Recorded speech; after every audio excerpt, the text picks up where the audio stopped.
episode of Charlotte Comedians Getting Coffee in Charlotte. Cheers.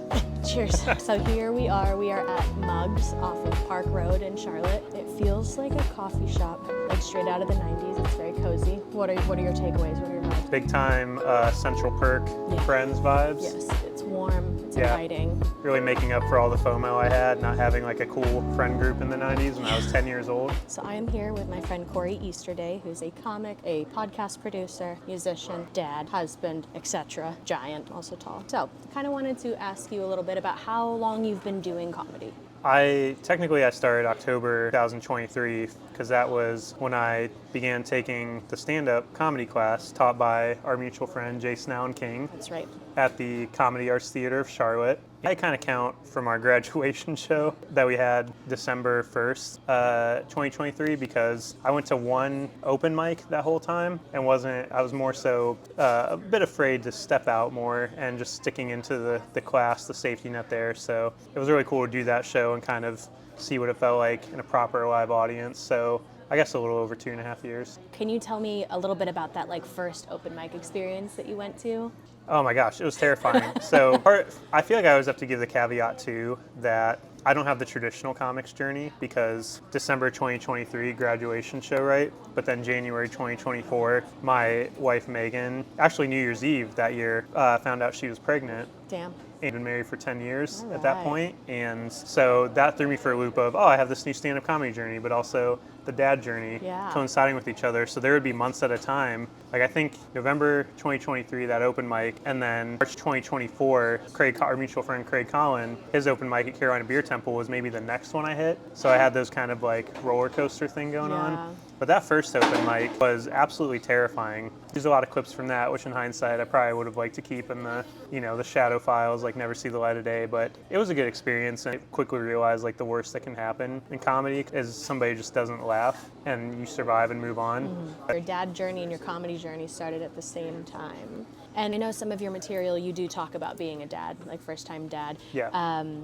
Can you tell me a little bit more about maybe the process of writing about that experience or Being a parent in general is a relatable thing, but I find that for our comedian friend group, folks that are able to pursue comedy seriously, and a lot of the younger crowds around Charlotte, whenever I'm any parents in the crowd, it's a few hands that pop up, but it's never the majority of the room. So in general, I've kind of realized that I'm going to have a harder time where we are in Charlotte at the moment being relatable in the sense of majority of the audience being like, oh yes, I too have experienced that and can relate that way. So I kind of had to quickly pivot all the dad comedy to how can I paint a picture of just how absolutely ridiculous this existence is in a way that helps people appreciate their own ridiculous existence, even if they don't have a kid. I've heard universal is in the specific, found that the more I can pinpoint really crazy specific stuff in my life to turn into comedy, people will, kind of a Rorschach test, they'll see themselves in whatever the thing that is hyper specific to you is.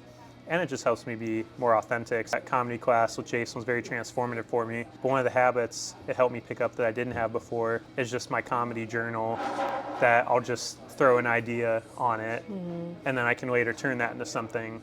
So every day, being a dad, there's insane things that happen. So it's a good habit for me to just, my daughter pooped in the tub today. That's going to go in the journal. We'll figure out the punchline later. And I know sometimes some comics, they have feelings about people who take a comedy class. But I think I personally, I needed a class environment to kind of learn ropes, but also I needed that supportive sort of writers group environment of other first timers a little bit. Can you tell me a little bit maybe about your writing process? Do you write 5 minutes a day or when you get a second?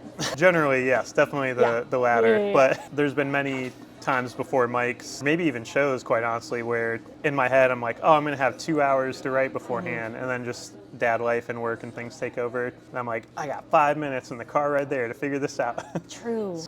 I've met comics that I deeply respect on the local scene that have shown me their writing process and how meticulous it is on a daily basis. I think that's the dream. But for me, I found joy in kind of just crafting it as I go and making sure I'm meticulously organized about it. I very much subscribe to the philosophy that a joke's never finished.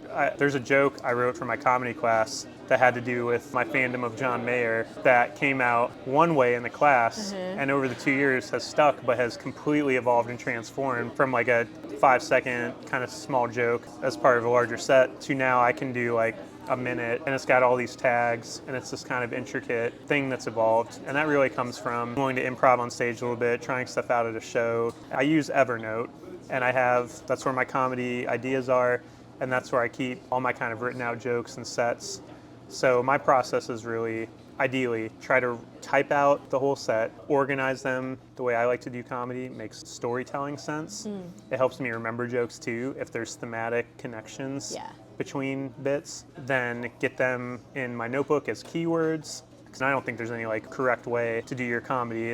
That's what makes it so special. It's unique to each person. But for me, the writing is like, I want to feel like I'm going somewhere in some like larger story and storytelling throughout the set. To answer your question, it's a lot of just writing as I go, being willing to evolve jokes, open to tags and things I didn't even think of, open to feedback from other people. And I found that over time, it's just kind of formed into this like, what a struggle it was to even write 5 minutes. And now I could do like a really good 20, 25 of like my best stuff. I like the way that you have your jokes organized digitally, because that's another thing. I feel like sometimes I can't decide if I want to be like analog or I want to be digital with my writing, you know? Like I always keep a notebook like around, but I feel like it's easier to organize the thoughts digitally.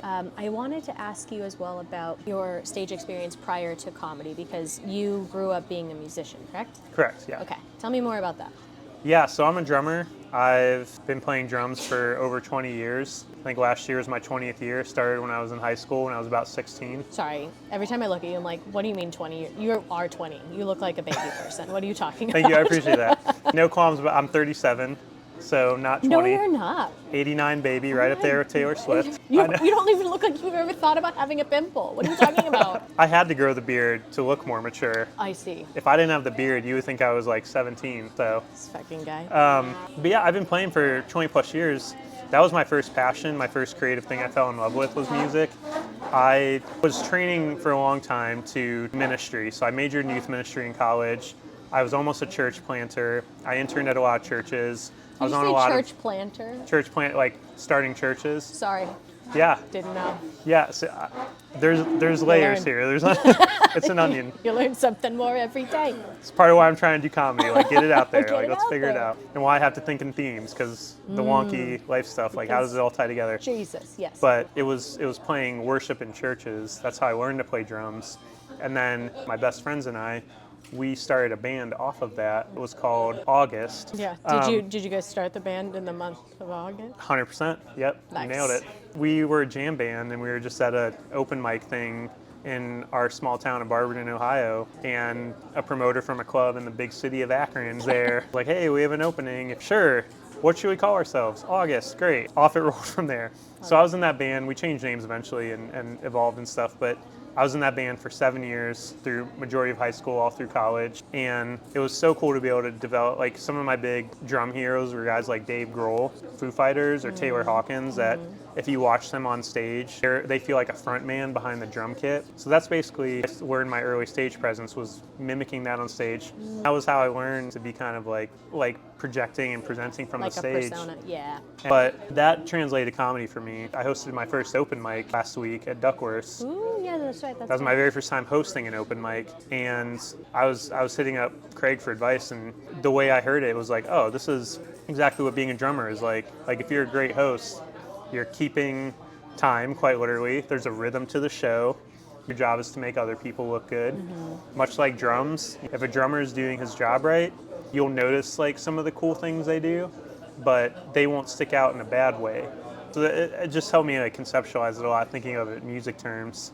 And the other part is, doing it for 7 years, we put out some CDs, we toured regionally, we played with bigger bands, like we had our own successes throughout that time that really gave me a front row seat to like what it's like to work with club owners and bookers and managers and other artists and just balancing expectations for what a creative career can kind of look like, your social media presence, professionalism. On the note. On the note. I I wanted to ask you as well about producing shows, because you also produced a show recently. Yeah, Spin Cycle Laughs Spin Cycle Laughs. that Nicole performed at. It was a lot of fun. And even the people that were like just walking in and didn't know there was a show definitely kept like popping in to see what was going on. Oh, yeah. It was a nice, cozy vibe. I want to ask you a little bit more about some of your key takeaways maybe from producing a show versus maybe just being booked on a show. So I had a good bit of producing experience from music, and then the nonprofit that I serve as the national director for, Current Initiatives, we do the Laundry Project, which kind of ties into this show. I've had experience about 16 years of coordinating events through that. So it's very much a team effort in that my good friend, Aunt Creamer, your friend that runs Crown Comedy, and from having all that past experience, I was like, he's crushing it with this. I'm not trying to reinvent the wheel here. And it was very much like his expertise. Really simple things like setting up the Eventbrite, having the flyer templates, like all kinds of things. I really enjoyed the whole process because I like having my hands in a lot of different things and have experience in like marketing and being with the venue, coming up with the budget. All those are skills I have, like I've done previously in other forms. So it's cool to bring it all together for comedy. And the big realization was just, oh my gosh, a new level of respect for all our producer friends with comedy, because there's like unexpected things that come your way. Most everything went right, but even down to getting to the venue details, you're not thinking about like, oh gosh, we gotta make sure music's on point. I gotta make sure the comics have water. Yeah. Who's bringing the chairs? I texted a picture to Mont. I had to rent 40 black folding chairs for our little space in the laundromat there. And I showed him a photo of all the chairs in the cab of my father-in-law's pickup truck. And I was like, comedy producing, all those little things that go into comedy that you just don't think about. Like, I probably spent the half hour before the actual show being able to work on my set for the show, for hosting. But honestly, I was like, I love it. Let's do it again. One of the reasons to be in a position to put on a great show and create, booking opportunities for your fellow comedians and do something that's going to help elevate the whole scene and the community aspect to it. Because that, again, from the music thing, one of the things I really valued from my time pursuing music was just having other artist friends and having that communal feel. And the whole Spin Cycle Laughs conception even just came about from my nonprofit work with the Laundry Project, being connected to laundromats in Charlotte, talking with them like, oh my gosh, can we merge these worlds? What a cool venue this could be. Yeah. I noticed that a lot of the independent comedy shows stick roughly in the same neighborhood. You chose a laundromat that's more or less in like East Charlotte, right? Which does not commonly get a lot of comedy shows that get booked out there for whatever reason. That's what I think that in turn exposed a whole new audience to like local comedy that maybe doesn't know that it's out there or like doesn't really know where to look for it. That comes from the Laundry Project experience. It's a free laundry day for like low-income families. So because of my own personal story growing up in a poverty situation, my own family, single mom household, and then doing the Laundry Project for so long, I feel like to bring comedy somewhere that like may not have it otherwise. I honestly didn't think of it that way, but I think that's kind of a cool undersold goal. One of the big things Mont and friends like Sean Kett and other people have taught me is like it's about the audience first and foremost when you're producing a show. Be audience forward as much as possible. Yeah. So having that as part of it, I think that's a great benefit. That's probably why Mont stays so booked and busy all the time. I'm telling Absolutely, you. and you have to have great venue partners for that. Yeah. Like the laundromat totally sponsored it. Yeah. So like that made it possible for us to pay comics, have free tickets, things like that, Yeah. get quality comics in. Yeah, So, get a phenomenal photography and videography with shout out Meg. Easterday Creative, my wife Megan, she's the best. Something I have been hearing a lot when I talk to other local comics is that sometimes it can seem like it's a little bit of a solo sport. Well, I think I'd say that's a key difference from my time in music, is if this were music, like let's say you and I are in a band together, we're kind of rowing the boat in the same direction toward this larger goal for whatever our project is called. Comedy found that while it can be like an every person for themselves mentality, and in some ways rightfully so, because again, we do the math of 150, 200 comics just here in Charlotte, and there's 4 spots on a show on a given night, whatever. So I get that from being on the comic side of that feeling of like feeling like you're good enough to theoretically be on every show, but the math just doesn't math. And it's building relationships and it's all these things that take time. So there can be like insecurities and frustrations and comparisons and all these things we as humans do. Your head can go to so many mental places psychologically that can be really tough to deal with on a daily basis.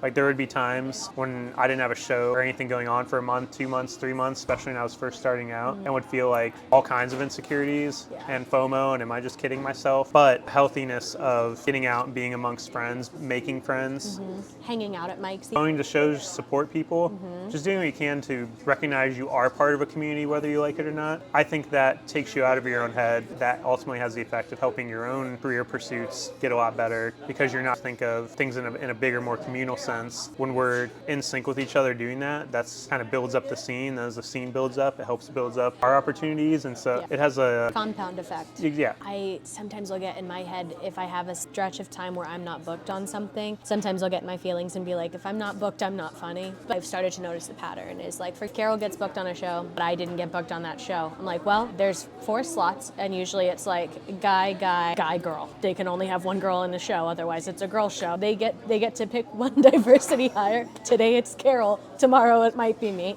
I've tried to just trust that like if other people around me are getting booked, then that doesn't mean I'm not going to get booked ever. It just means I'm not getting booked today, but like probably tomorrow I'm going to get asked to do a thing. And sometimes even if I go through a stretch where I'm too busy to go to mics, once I finally hit one, there might be someone that's like, oh yeah, I was going to ask you to do this show, you know? So making your presence known can sometimes definitely help. That's so much of it is just being present, I realize, which is not easy as a first-time dad. I'm at home holding my daughter, rocking her to sleep, which is great. I'd prefer that over anything in the world. Yeah.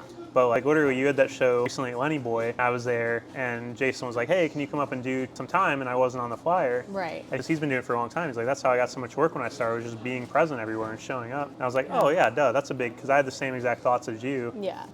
But I was going to say, like, you're doing it though. Like, you're building community through doing this, like through highlighting comic friends. And I think there's definitely a plus to it because even from producing my first show, I'm like, thank God we have a diversity of voices and opinions and experiences. Yes. Right?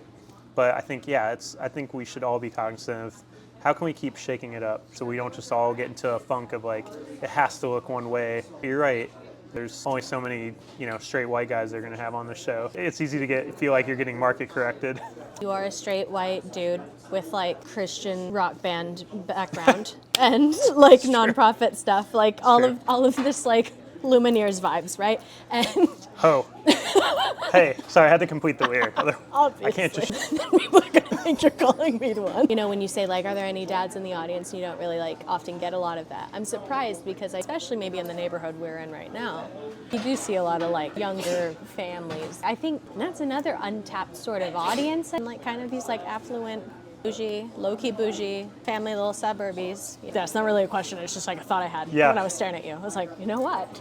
I bet you there's you give off real big bougie vibes for comedy. I bet the suburb whites would love you. I'm just saying, there's got to be a whole room of dads with khakis that would be like, this fucking guy. That's my guy. So if you could pick a comedian to open for. Does it have to be a straight white Lumineers dad? Okay. Well, it kind of is anyway. It's always been one of my big influences is Pete Holmes. I saw him at a conference in LA in 2016 at the Viper Room. And that was right when Pete Holmes was starting Crashing, before he told us that show was about to come out. And that was kind of my first exposure to him. And then hearing his story, watching Crashing, about his experience like growing up through the church. Like I think he was a youth pastor and has like kind of grown involved in all these ways. Yeah. But is like kind of still in that spiritual lane. Right. And I respect and love a lot because I can relate to a lot of it. Just even the subject of God is not something that a lot of comics even talk about. That's kind of like my lane. I really like Pete Holmes' stuff for that. And Dustin Nickerson is a big one. He tours with Taylor Tomlinson a lot. She also has like a similar kind of religious background. And then someone I actually did get to open for, Fumi Abe. And I really enjoyed just hanging with him, my whole experience with him. But he doesn't have the same church background, I don't think, but he actually grew up in Ohio also. So that kind of silly dad, church, Midwest energy, even like Taylor's energy I really like. I feel like that's kind of my wheelhouse. Since we've been able to work with Duckworths quite a bit, I'm starting to pay attention to the way shows get stacked or like a lineup works, right? What are your kind of thoughts on that kind of energy flow? There's so many factors. Are we having a diversity of voices and opinions and connecting with different audience members? What are people's just energies as people, and how does that flow and work together, and who becomes the headliners and who slots in really well as a feature. I really love hosting. Big shout out to Duckworths that they give so many opportunities. Have just really helped elevate the local scene in a million different ways. I used to get in my feelings about whenever Duckworths would ask me to host, because I was like, I feel like they're asking me to host a lot. They've never asked me to feature. Do they think I can't handle it? I could totally feature. And then the more I've thought about it, the more I'm like, no, you know what? If we're thinking about energy levels, there's chill comics and then there's like rah-rah comics. And I'm not a rah-rah comic, and that's okay. Because I feel like if I tried to be one day, like if I just got that big group energy and just suddenly was just like, the Kool-Aid guy, I feel like everyone would be like, what's your problem? So What drugs insincere. did you take? But have you ever thought about changing your approach or like your personality on stage or like anything like that? Yes, all the time, but another weird thing about me is I'm a fan of pro wrestling. There's just, you know what? I can't figure me out either. Someone should do 21 questions with you. There's so much going on. I grew up on it. What can I tell you? I take a lot of similarities because wrestlers, at the end of the day, are performers. Right. They're entertaining crowds. They always talk about in wrestling two things I think relate a lot to comedy, which is turning your personality up to 11. The wrestlers that get over a lot with the crowd, that are the most popular, whether they're the most hated or the most liked or whatever, because they're themselves, but they're amping it up. So I always think about that in terms of comedy. Yeah. I don't want to be myself. I don't want to pretend to do somebody else's material or like some lane that I don't feel comfortable in, but how can I turn it up? And then the other thing is just the selling thing, because we're always selling for each other, so Right. they're always working together to make each other look good. And I think on a comedy show, especially as a host, you're wanting everyone to walk away being like, I enjoyed that show as a Yeah. whole. So I think a lot of it is turning yourself up to 11, helping each other look good. So I have this bit about the power team, which is a crazy evangelical Christian thing. And it's these like big muscle dudes, and they're karate chopping bricks, and they're tearing phone books, and bending horseshoes, and blowing up hot water balloons for the Lord, naturally. So for the first time, I was like, I need to act this out on stage. Like, let me move a little bit, Right. get some movement in there, or even just like vocal inflections. Like one of my friends who's a pastor came and saw me at Duckworth when I hosted for Fumi last fall, and he's a phenomenal public speaker. So his feedback to me was, try to avoid doing up talk, be declarative with your sentences, give space for laughs to breathe. So I really do every show think about those little minor tweaks, because it's not just the material, writing good stuff that makes someone funny. It's your whole experience of them as a person on stage. I just want to make sure that whatever my shtick is, people are connecting with it. I have so many funny, talented friends around me, like lady comics like Joy and Charlotte and Carol, like all such totally different personalities, all such totally different senses of humor. And I think that weirdly like really helped all of our confidence like as Yeah. individuals, because we were like, you know, what makes us different is what also makes us like uniquely funny. If I can compliment you for a second, you are an incredible comic. Thank you. You are hilarious. Thank you. You belong in the comedy world, and you crush it like every time I see you on stage. I think what gets so lost in the how we build shows and think about shows sometimes is like, sure, you guys are all lady comics and stuff, and I've had the pleasure of having like Carol and Skylar and people on my podcast, but each of you are so different in your personalities as Yeah. people that it's a shame to just dilute it into only this is a female comic. Yes, and Yes, and. you know, you're female comics, but each of you are so unique in what you bring to the table and so comfortable in your own skin on stage in that way, and have like honed your performances to really connect with audiences. A very unique advantage that you have is you're a clean comic. Sure. Like, I don't think I've ever heard you say a cuss word, and if you did, I'd probably poop. Can I say a cuss word on this? Are you sure? Are we Are allowed? you sure the world is ready? Shit. I'm telling. I think that to me has always indicated just a different level of like professionalism and just really knowing your stuff. And being a clean comic also makes you so billable. Like, I feel like so many people are going to want to put you on stuff because clean comedy is very difficult. Depending on the day you catch me, I can either feel like it's a blessing or a curse. Why? I swear all the time. I don't view it as being inauthentic in my performance, honestly, because anytime I do anything public, my podcast, gotten to act in like a YouTube series recently, like a web That's series. right. I spoke to hundreds and hundreds of people from church stages, sermons and stuff, before I ever really tried stand-up. And so it got ingrained in me early on of like trying to communicate in a way that is like professional and thoughtful and intentional. Like I said, I came from a poverty background. Growing up in that kind of chaos, one of the things that became very comforting for me was trying to exert as much control over my environment as I possibly could. So I just very strongly value communication skills. I'm the kind of guy, I'll sit there for like a half hour trying to type out the perfect email. And that sometimes I do curse on stage. If we were sitting here and I was telling you these stories about music or growing up in church, if I threw in a bunch of swear words, like, it would sound weird coming out of my mouth. Yeah. And that's part of it too, is like I know the vibe and persona I give off. Like one time I called into a relatively big podcast I got through with the comic, and within the first minute I said like 2 F-bombs.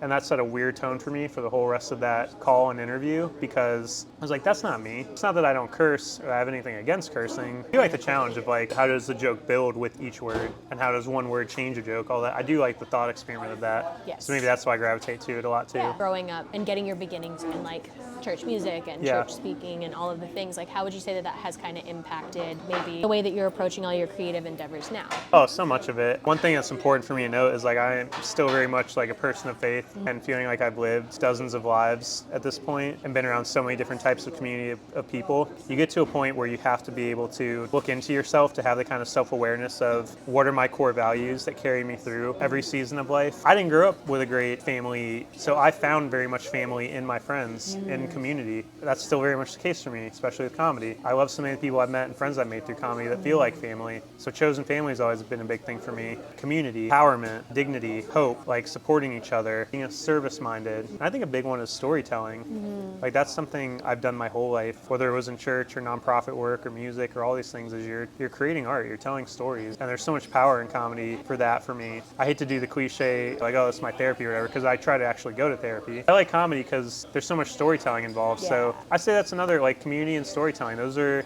things that kind of carry, like, through all the experiences, and especially with comedy. I feel pretty confident, being almost 40, in what I've decided those are and how they've helped me get to this point in life. This has always wanted to come out of my personality in a more formal, creative way. Finally gave myself the permission to do it because my mother-in-law passed away in 2023. And one of the things that came from that was just giving permission of life is extremely short, go for it. So stand-up comedy at that moment in 2023 was like, I don't know where this is going to go, but we're going to do it. And I'm going to try to honor her in this way and honor myself. I'm sure sometimes someone's come up to you and been like, oh, you do comedy? I've always wanted to, but I'm just still shy, I'm not sure. Yeah. If you could give one piece of advice to somebody that maybe wants to try it but is afraid, what would you give them? Do it. Take the first step. As somebody that deals with a lot of deep-seated insecurities and is constantly in my own head, there's way fewer boundaries between like who we are and who we want to become. I don't particularly consider myself a brave person. We can all give it a shot. We can try it. If it doesn't work out, no harm, no foul. But you might discover and unlock something in yourself you didn't know was there, that you always knew deep down was there, and you never gave yourself permission. But the caveat is having that vision of where do I actually want to take this as I start to practice it. It's one thing to just start comedy and try. You know, anybody can start a podcast, anybody can go do stand-up, all these things. And it's another to like to a place with it that you're really happy with how you're progressing. And I had this weird thing in my mind with stand-up at the beginning where I was like, if I don't knock it out of the park on the first try, I'm a failure, you know?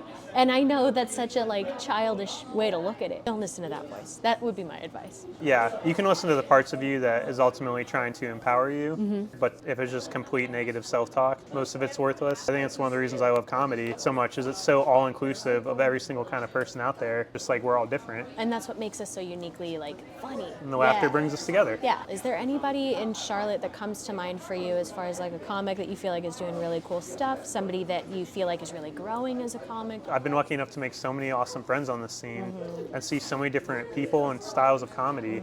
But if I just gotta start naming names, again, in no order whatsoever, Wika Jevi, first time I ever saw him on stage at an open mic, I was like, this dude's got it, 100%. Yeah. Sean Kett, Mont Creamer, Nicole Curbs, Carol Tyner, Jordan Sentry, Skyward Shock, Craig Collin, Jason Allen King, Angie Schultz, Kaya Allen, Carlos Valencia, Paul Snyder, Don Garrett, Jen Altizer, Travis Lincoln, Blake Conley. There's so many amazing comics out there. And that's one of the reasons I love this scene so much and feel so lucky to be like in 2026 in Charlotte, North Carolina, on the Charlotte comedy scene, because I've only performed out of state a handful of times. I went back to Ohio, did a run of shows there. There's a lot of great stuff happening up there, but I don't think there's a lot of things that can replicate what we're seeing happen in Charlotte and the depth of talent we have. And I really do think the fact that I can have this Google Doc and have all these freaking names on it that I would legitimately pay money to book on my show just speaks to like the depth of that roster. Yeah. And if we've met at a show, like odds are really strong. I respect you and I like you and I value your work and I learned something from you because I know I'm a good comic. I know I'm on the right path doing this, but I know confidently I would not be sitting where I am today talking to you if it weren't for the amazing community of comics that we have. Yeah, we've got a beautiful little community here. Thank you so much for sitting down with me. I really appreciate this. Yeah. I've had a blast. No, I truly appreciate it. I just think you're a wonderful human. You're a wonderful comic. Thanks. I think what you're doing with this series is amazing. Another great way to like highlight people. I cannot thank you enough for like allowing me to be a part of it and to even share, because it's been like very cool for me to even be able to like sit back and think about all this. Awesome. I'm so glad.